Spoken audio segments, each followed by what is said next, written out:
I've met most of you. My name's Bill. Really appreciate Richard inviting me just to talk to you today. And I was trying to think about what it is that I would talk to you about.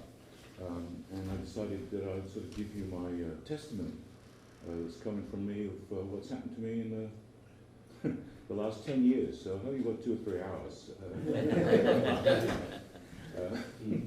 Because I've been, I'm English, but lived here really for the last 14 years. And then 10 years ago I got involved with the Jesus Center here in Chico and led that for 10 years. And that was a completely new thing for me in the sense that I'd never really dealt with homeless people in a way of organizing food and shelter and trying to create jobs for them, things like that. And I really didn't know much about alcoholism or helping people to work through their recovery. Other than just being individually, I would help people, but not in a sort of concerted way when I was the leader of the organization. In fact, I was so naive. I remember in my first week, I had a woman's supervisor who was over our women's shelter, and we were talking in the dining room with a man who I was struggling with, talking to him, and she looked at him and said, "Well, how long have you been clean?" And he said, 3 days. And I thought to myself, I judged him in my heart. I thought, that's nothing. I mean, that was I remember that. And then, and she didn't bat an eyelid. She said, "Can you make it 13?" And I got it. The reason I'm telling you it now is because I remember it now, because I knew what that meant. It meant, okay, 3 days can be 13 days, can be 13 months, can be 13 years. And from that standpoint, I got introduced to the coins, the celebration when somebody comes in and says, "Hey, I'm 8 years clean." One of my friends is 28 years clean. And so from that was a whole new introduction for me in respect to trying to help people in naivety, in terrible situations, in humorous situations. I had one guy, Tim Neville, that I tried to help for years, worked with the VA to help him. He told me he used to work for Enlo, and he was a nurse, and he masked his alcoholism by drinking V8 juice. That's how presumably his breath or whatever it was, I don't know. But he was on the street, and I worked with the VA, and then through the situation he actually got nearly $2,000 with the VA, and went with a friend to go and establish himself in Long Beach. And they got as far as Calusa, to the casino, and spent a lot. He showed up about 2 weeks later, I think. It's okay. So that's sort of my experience in terms of what I did at the Jesus Center, in terms of really trying to help people connect. And through the years, at first I was really just concerned about the Jesus Center, which was how can the Jesus Center serve the 200 odd people who come to us twice a day. That was my job. And then we had a shelter for women, 26 women every night, and trying to create jobs and so forth. But after about 5 years, something happened to me, and that was I just got a mental shift, and it was, what is it that Chico needs? That really was my shift. And does the Jesus Center fit into that? And so I started to think differently then. I started to think about the city downtown. I helped create a homeless cleanup crew that's downtown now, where for 2 hours every morning, people who are homeless can actually get a sort of a resume started in respect to helping cleaning up downtown, which worked really well because I went through a period about 4 years ago where the businesses were really upset with what was going on downtown, because we're just sort of stereotyping all homeless people and blaming homeless people for it. And the Jesus Center where I was, we got a lot of flack for that. And so this was a good way of actually interfacing with people who were business community members who would interface with homeless people who were cleaning up downtown. Created a farm, got a $35,000 Walmart grant, and created a farm of 2.2 acres, which people could actually, again, do 3 months, and they get certain money for doing 6 hours a week. And then at the end of the 3-month period, they'd get an interview with Walmart. That was the idea of trying to create a platform, so to speak, so that people could get out of the situation that they're in. And did a documentary once. Bless you. Thank you. Did a documentary which followed homeless people for 6 weeks and filmed them, and 2 of them made it, 2 of them didn't. One of them died on the street. all the time I was trying to do this, I was really trying to work and say, what is it that Chico needs and how does the Jesus Center fit into that? And the problem I had all along was that the Jesus Center was seen by people in the community as being a helping agency. By a helping agency, I mean you give food out, all right? That's it. But the problem with that, for me, was the word Jesus in the Jesus Center, because that's not what the Jesus Center is about with the term Jesus in there, because ultimately we're a Christian organization, and therefore what I wanted to do was not simply just liaise and feed people and pull people up and help them get jobs, but I wanted to help them to find Jesus Christ so that they could actually be integrated within society. And that was a thing that I struggled with all the way through it, and advocating what I thought Jesus would do. And it came to a head, I'm giving you 10 years summation of where I got. Last November it came to a head when the city council passed a measure that made it illegal to camp anywhere in Chico. In other words, I had homeless people, mentally ill people especially, coming to me and saying, what am I going to do? Will I get arrested? And I objected to that. I wrote a letter to the Enterprise Record asking the city council to do something have more than punitive measures. And I got fired. The board fired me. And that was my stance. I felt I'm an advocate for homeless people. I felt that there was a way in which when Jesus reached out and touched lepers, there were people who were ostracized in that society. They were not welcome whatsoever. So when the city council said, anywhere you go, you could actually be prosecuted, cited, because you can't sleep outside in the town areas, then I felt that somebody had to say something about that, and that it wasn't right. That existing laws could have dealt with the violence and so forth that was going on with people who weren't acting right and so on, but it cost me my job. And since then, I've just noticed that the city passed an ordinance where it's now illegal to, let me give you the technical terms, urinate and defecate. Okay, you get that? In other words, now you keep on reducing the homeless person who's there. They can't camp. They can't defecate. So on. Well, what do you do with them, etc. So that was what I went through when I got fired, because I disagreed with the stance of the board of directors of Jesus Center. And the last 6 months, I've been in a situation where I've been working through my own joblessness, hurt, all that. But something's happened to me in the last couple of months, and it's been growing.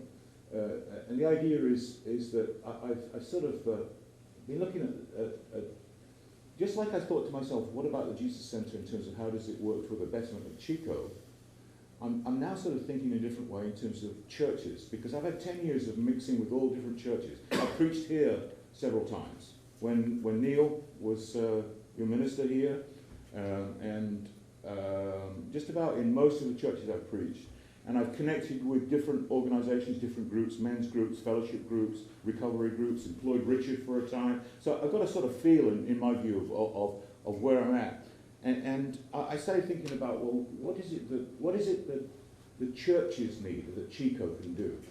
And I'm not necessarily asking you to agree with this. I'm going to sort of stop in a while, and you can tell me what you think, whether you disagree with it or not. Is that I've come to the conclusion that in many respects, what Christians are doing is they're working for the betterment of society. That means to make society a better place, all right? And so, for example, let's say that you said, we're going to work for the betterment of society, so what we're going to do is we're going to go and feed people at the tourist shelter, provide food one night. So my question to you would be, what makes that a Christian activity? What's the difference between the Rotary Club doing that and let's take an extreme example, the Butte Skeptic Society doing the same thing? Well, you could say the fact we're Christians and we're there and we're giving a meal. Well, maybe if there's a connection, but generally speaking, they're not going to make that connection. People who are there, they'll just say, oh, it's just this Christian group comes in. Now, my view that I'm changing is I'm sort of becoming much more radical. One reason I'm becoming more radical, I can say this to you, is because when I was at the Jesus Center, I had to raise $70,000 a month from the community. That's a lot of money. And I had to keep my mouth shut. I mean with the churches, because I have the right-wingers and the left-wingers and the liberals and the pseudo-liberals and the God-fearers on the synagogue, the atheists who don't accept Christianity in terms of Jesus as Lord, but accept Jesus as being a Gandhi-type figure. In other words, then you could appeal to that, the city council and so on. But I don't have to do that now. So in other words, I say, okay, here's my view. If you wanted to go and serve at the tourist shelter, what I would do is I'll go and buy 50 copies of Michael Green, a scholar, a little book called Who is Jesus? And when we give out the meal, what we do is we give out a copy of Michael Green's book, Who is Jesus? Now what's going to happen is that the tourist shelter, because that's a secular agency, they're going to look at it and say, oh, what is that there? You're giving out, you're promoting Jesus, you're telling people about Jesus in a way? Yes. In my view, what they'll do is, get out. We don't want you back here. We don't want you back here. John. You sound like a contemporary radical in your view. Well, I'm trying not to say to you that I feel like I'm... I don't disagree with your action. It's a good action. I like it. Well, I feel like I'm with Lenin in about 1915. Okay, so in other words then, so I'm thinking to myself, what if instead of working for the betterment of society, and I started thinking about, this is really hard because it involves judgments, and I don't mean to be judgmental, I'm just talking generally. Generally speaking, if there are 60, whatever it is, or 70 churches or groups in Chico, you've got to look at the paper on a Saturday morning, see all that, then what are we all doing? Generally, I think this is what happens. We go to our jobs in the week, and then we go at night, we get ready for the next day, and then we do the honeydews or whatever it is on Saturday, and then we worship. Okay? Then, well, what is it that we're about? I think what we're about is that we've swallowed whole. We've sort of like been the frog in the kettle that's become dead through actually living in the tepid water that's been increasing. And the idea is, but what's increasing is our secular society, the people around us who say, we want you to be good Christians in our community, work for the betterment of our community, serve food at the tourist shelter, or go and help this school over here, or go and do this, that, but don't tell anybody about Jesus Christ. Yes, sir. I'd like to wonder, what could you do with the homeless people? Is there any ideas that you have? Oh yeah. Well, I mentioned a good number of them. In terms of helping them to get jobs, one of the problems I always have with coming into a church situation, especially middle-class churches. Middle-class churches, they want a middle-class solution. Middle-class solution is this. Okay, then how many of them have found work? Because middle-class people, and I'm one of them, operate on the basis of you're going somewhere, and therefore you're going to get out of the situation you're in, you're going to get a job, you're going to become independent, you're going to find a church, and you're going to have somewhere to live, and so that's a success rate, you see. That's a middle-class notion in my view of what success is. That happens with, maybe it's happened with some of the youth, I don't know. That does happen, but it doesn't happen that often because of the severity of circumstances of what we're dealing with. When somebody has had their brain fried through drugs when they're teenagers, and they're now 50 or 60, are they could line up in a job at Home Depot, but they're not going to get a job and so on. They don't have the social skills frequently, especially if you've lived in a culture of poverty and homelessness all your life. There's a whole complexity, let alone the mentally ill and so on. So, in other words, then, what I recognize that there were different increments, what I call a success. By that, in terms of helping people, some people just to dress well, just to connect with agencies and so on. But the deep thing that I sort of want to focus on here, because I mentioned some of the things that I tried to help people get jobs and so forth, is that they need Jesus Christ. That was always the problem that I had of wanting to say that. And now I'm not concerned so much with homeless people because that's not my job. But what is my job is, or at least what God's sort of calling me to is what is it then that we Christians in Chico should be doing? Well, I don't think we should be working for the betterment of society. I don't care about society from that standpoint because my orientation is towards this person, Jesus Christ. And so I'm not going to let people tell me that, yes, we want to encourage you to do good things, but whatever you do, don't speak about Jesus Christ because that will really upset us, and we don't want anything to do with that. So what I'm thinking is that the first thing I want to do is to find out, who am I as a Christian? What does it mean for me to be who I am? And when I look at that, then I say, okay, well, what is a Christian? And I was reading a book by Dallas Willard called Divine Conspiracy, and he makes a statement in respect to what he thinks Christians should understand themselves, and I'd like to read from it. It's really good. He talks about it from the standpoint of the Beatitudes in Matthew 5, and he says this. He says, the gospel is for a silly world, all the more needed because the silly is made a matter of life and death for many. Sin is silly. If the kingdom doesn't reach us in our silliness, who would be saved? So we must see from our heart that, and just listen to this, blessed are the physically repulsive. Blessed are those who smell bad, the twisted, the misshapen, the deformed, the too big, the too little, the too loud, the bald, the fat, and the old, for they are notoriously celebrated in the kingdom of God.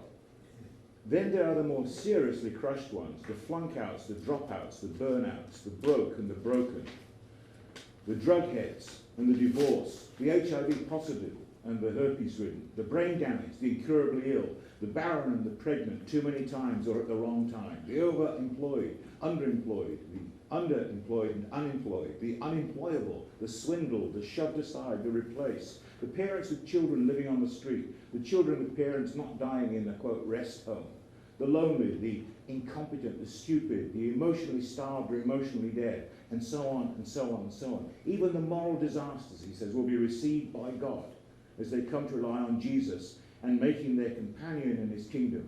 Murderers and child molesters, the brutal and the bigoted, drug lords and pornographers, war criminals and sadists, terrorists, the perverted and the filthy rich, the David Burkout, son of Sam, and the Jeffrey Dahmers and Colonel Noriegas. Can't we feel some sympathy for Jesus' contemporaries who huffed at him?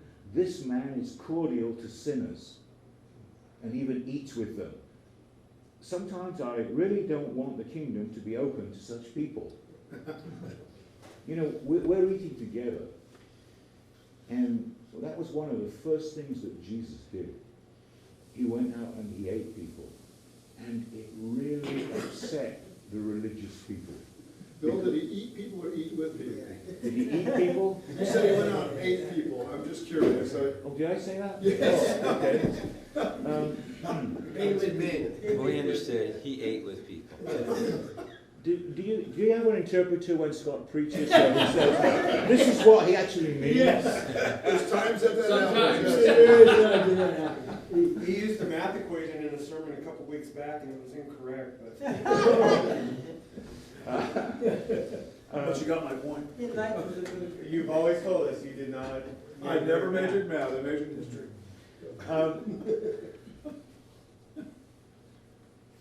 So all Jesus did was eat with people. Yes. And for some reason, number one, he had a reason for doing that. And number two, for some reason the religious leaders picked that up and didn't like it.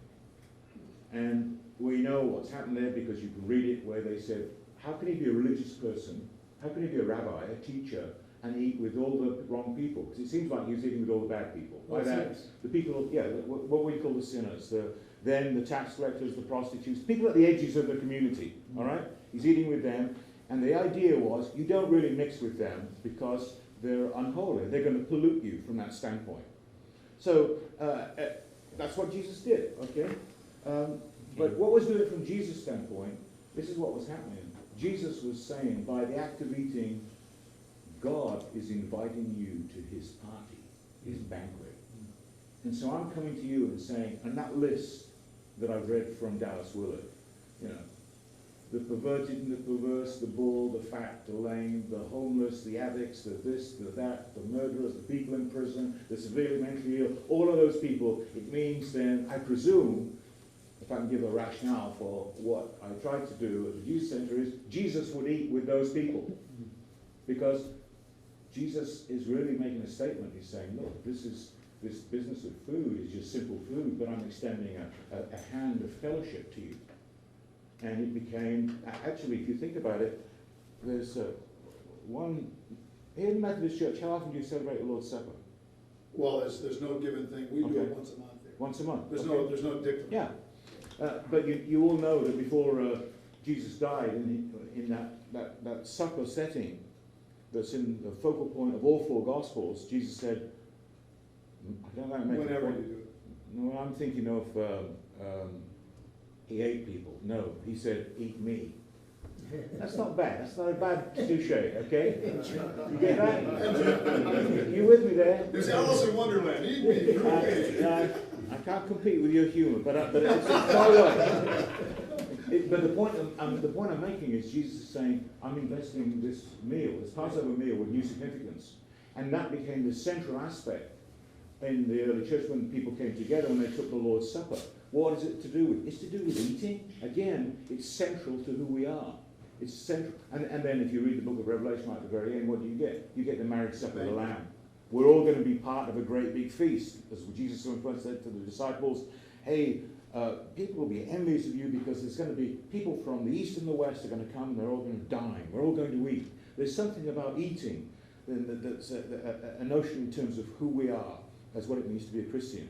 So the first thing that I want to say is then that whatever has brought us together, it's not social convention. By that I mean we all have different groups. You know, there's a secular homeless group and so forth, and there's people who help homeless people. There's Catholics, there's different organisations, and there's Christian groups. Oh, they're just like all the other groups. No, we're not. We're redeemed people. As Dallas Willard says, look at this. He says, look at the first letter of Paul to the Corinthians. He gives an awesome list of those who, continuing in their evil, cannot, quote, inherit the kingdom. Fornicators, adulterers, male prostitutes, active homosexuals, thieves, the greedy, the drunkards, the slanderers, and the swindlers. And such were some of you. Get that? And that's what you were.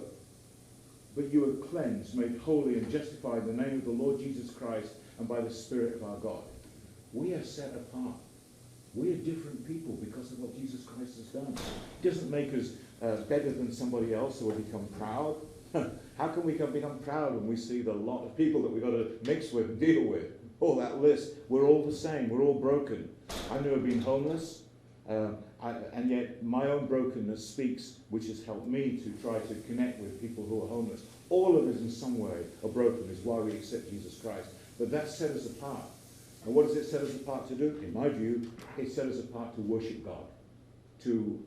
I'll give you it in terms of a confession of faith from the 16th century. Our purpose is to enjoy God. Now, one of the things that's happened in my view in the churches is that we've fallen victim to Christianity being working for the betterment of society. So what we'll do is, when you come along to church, we'll make it like you're going to an event that everybody likes, and you come away feeling better. Robert Schuller tried to do this in the 50s with the Crystal Cathedral. He got rid of the gospel, wouldn't talk about sin, and instead talks about positive elements of self-esteem. Well, self-esteem is part of the betterment of society because we all want self-esteem. So you transfer the gospel, translate it into notions of self-esteem. So everything's positive. Like, for example, the Beatitudes, Schuller referred to them as the be happy attitudes. You see? So but in my view, when you do that, what you're doing is you're working for the betterment of society. My question is, where is the gospel in this? Because everything's got to be anchored within the template of the gospel. And so you go into a church and there's high-octane music and so on, and you have all these, in my view, sort of, I'm showing my hand here, 60s and 70s soft rock songs, which is sort of like Jesus is my boyfriend, as I come before Jesus and so on, as opposed to the fact of what it means for us to worship God when we're together, and then as we worship God individually, as we live in the state of our lives, as sanctified people, set apart, different. And so that's sort of where I'm at this point. The element of knowing and worshiping God because what Jesus Christ has done in respect to the cross that saved me, and all my sin has been forgiven. And then the other element of that then is, instead of working for the betterment of society, I want to put this to you. We tell people about Jesus Christ. Mm-hmm. That's what they did in the early church. For the first 3 centuries, who were did you guys see the Giants play today? Yeah. Who are they playing? Cubs. Who's going to win? Giants. Cubs. The Christians won. And they were in a minority. You get that? And then Constantine screwed it all up. That's exactly right. Because what we've done since Constantine, and that's a 4th century emperor who said, this Christianity is so pervasive everywhere, I'm going to use it too. Christianity is now legal. And so, that was the 4th century. Here we are in the 20th, 21st century. But basically you could say, we won, okay? And here we are now in the 21st century, and Christianity is accepted and so forth. And what do Christians do? Well, you've got Donald Trump, who is a Christian in some form, I guess. And so what we're doing is we're working for the betterment of society. Well, I think we've got to go back before Constantine, back to what Jesus said to the disciples, which is, go into all the world and tell people who I am. So There's what I'm gotta doing, be laws though in order, you know, and people that break the law, they Yeah. might be forgiven with God if they repent, but they have to have consequences in society. yeah, but that's not my problem. My problem is the church. By that I mean, what is the church to be doing? What's going on in society? They're going to live and create the rules that's needed, and that's fine. But if I get hoodwinked in thinking that's my job to do that, I think that's wrong. I think my job is to be the church, which is to be an organization that's telling people about Jesus Christ and that's worshipping God as he should be worshipped. So therefore, what I'm going to do is I steel myself now. I take this wherever I go. And you see here, I've got the Sermon on the Mount and I've highlighted it, because whenever I go to people, I go into the plaza and I start doing a little Bible study by myself, and then when somebody comes up to me, I start talking to them, and I really want to have an opportunity to say, this person, Jesus Christ, will you look at this stuff? Will you look at it? And what's happened is, I had the temerity, or whatever you want to call it, I wrote a guest commentary a couple of weeks ago for the Chico Newton Review, in which I said this very thing, because, you know, I don't think you remember, a couple of weeks ago, but people from Bethel Church in Reading and YWAM in Richardson Springs, they came, and in the plaza on Friday and Saturday night, they did an evangelistic crusade. And they went around town and were praying for people. And my first reaction when I saw that, and I went down on a Friday night, was, wow, this is really good, because they're doing what I'm saying, which, you know, is just being evangelistic. And then I thought to myself, no, why are people from Reading and Richardson Springs doing this? Why aren't Christians in Chico doing this? And I took it personally from my standpoint now. So I actually wrote an article, you could look at it online for the guest commentary, Chico Newton Review, saying, okay, this is what they did. Shouldn't we be doing that here in Chico? And so I went and started talking to different ministers. And yesterday I met with 8 ministers, Anglicans and Baptists and Methodists. Okay, Richard was there too. So we don't meet with Anglican. And said, let's start from now. Let's us start, not making a judgment on the church. Don't forget what I'm saying. What I think, generally speaking, Christians do here in Chico is they go to work, they go to worship, but they don't think. They're not thinking about spreading their faith. I said, let us start to do that. The 8 of us, and let's meet weekly. And we are meeting weekly.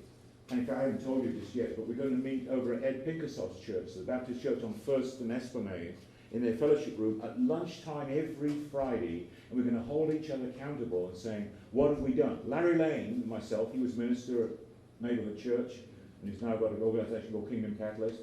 We're going to go in the bars, just going in the bar and just seeing what happens.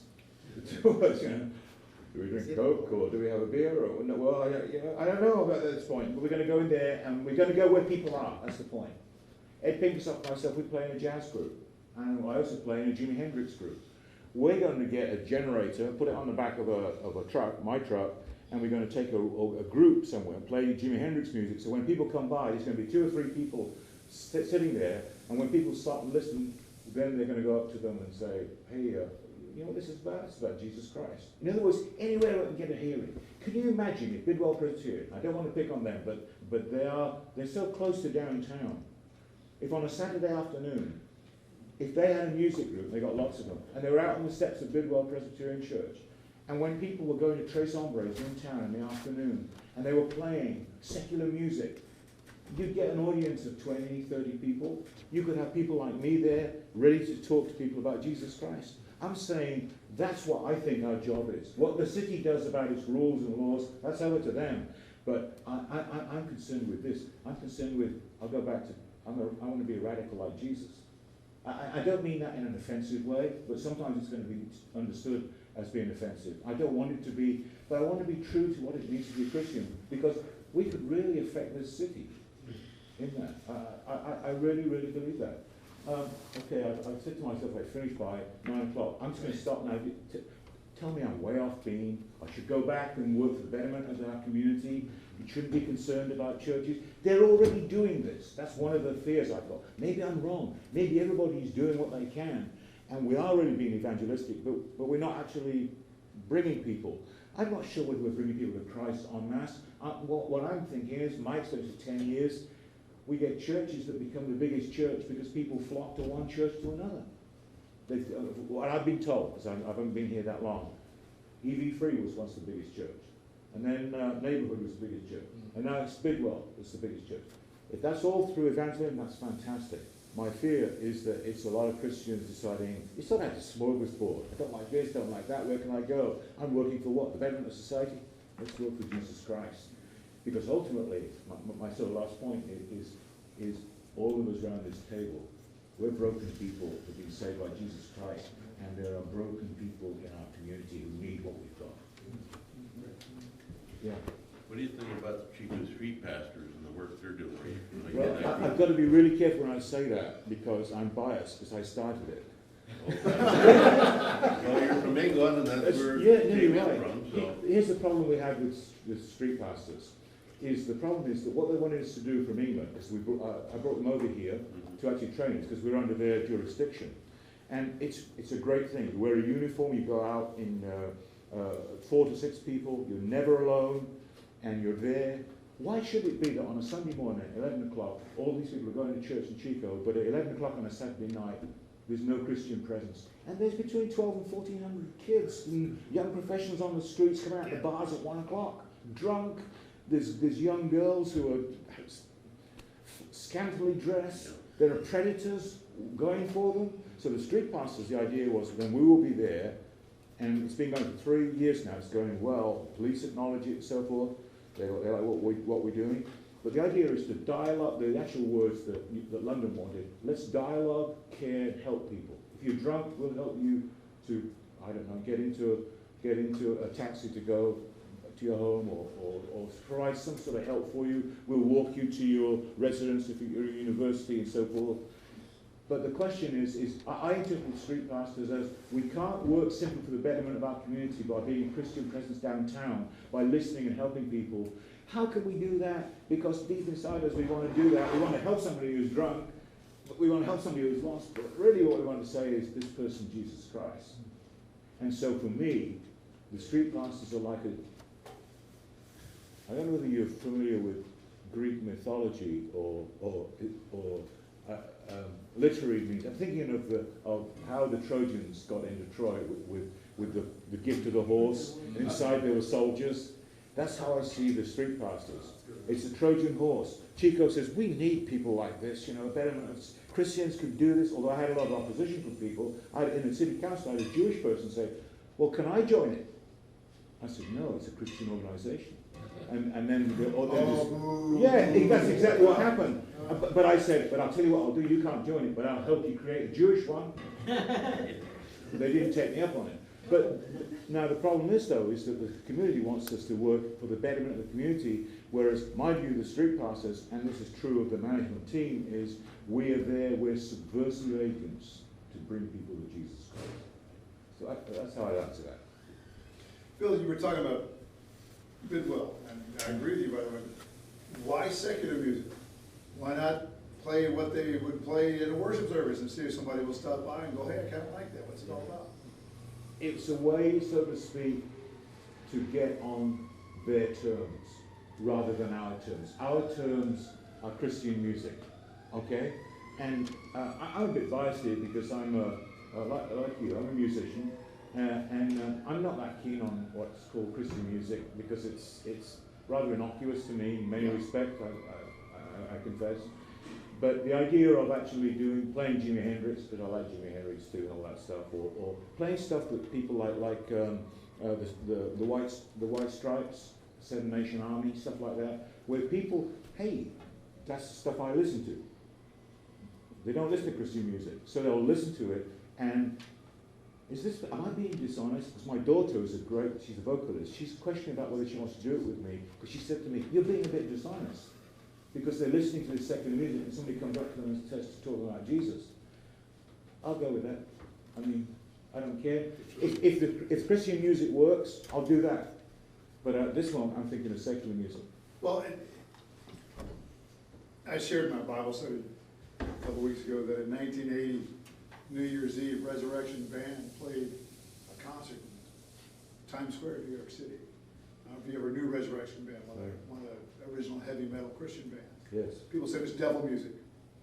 And Glenn Kaiser was talking about, this devil music was so much against God that on New Year's Eve, 200 people gave their life to Jesus. They heard a genre of music, but then it was the lyrics of that genre that got them. It wasn't the tune so much. And there's a lot of Christian music that makes me want to vomit. Yeah. But there's some good stuff also that I think we could do in a street concert. Well, I'll tell you what, if you could get together a group, and I want to be in it too, if you could get together a group who could play that stuff, I'd do it. I was thinking of a quote that I read from Bono of U2 a couple of days ago. He said, "Why don't Christian songwriters write about broken marriages and alcoholism and the degradation in terms of what it means to actually be a sinner and what Jesus Christ means, rather than this, as I said, these are my terms, not his, Jesus is my boyfriend songs." Yeah. In other words, everything's been done for me, I just love you, etc., etc. In other words, if there's real content, I presume that group you're talking about, they must have had some content where the gospel hit home. Down on the corner, another victim sits. Yeah, did it. Does he preach like that? Sometimes. Spells. Yeah. Bono is correct. Yeah, There are groups that do it. yes. But unfortunately, they have a sound that the majority of the church will say, that's not of God. God has no sound. But that's my point. My point is that the church, so to speak, and just sort generally, has become so insular that we can't relate to anybody who's out in the street. Because we use our own insular language, in other words, our theology and so forth. The caricature of that is, "Are you saved, brother?" Why are you calling me brother? What does saved mean? So on. Can you talk, and here's my views on this as well, is that I'm intent on teaching people this. I want to teach Christians how to share their faith by simply saying, can you write down what you were like before you became a Christian, what Jesus Christ did for you, and what your life's like now? Then read it through, and you've done that, maybe written a couple of pages. Get rid of all the religious language in it, so that you can talk to somebody without sounding religious, and then learn it off as a spiel. I'm sorry to say that. Why should I have to say learn it off as a spiel, as opposed to saying it should just come out of us who we are? But we have to do that, and it's okay to do that. I think it's okay to learn it off, because it becomes part of you then. And in doing that then, you try and break the insularity of what it means to be a church. I've got to be careful because I don't want to be judgmental, because it relates to myself. So many of us are like Wedgwood China. By that I mean, you can bring us out on Thanksgiving and Christmas time, and you can use us and look at us, but in other words, we're okay here, we're okay at church, don't take us into a bar. We wouldn't know the hell what to do.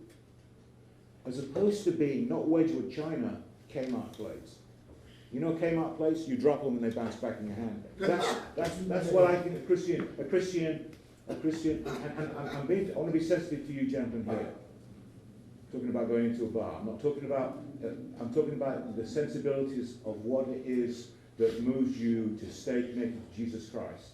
I can do that. I presume you can't at this point. But there's things that you can do that I can't do.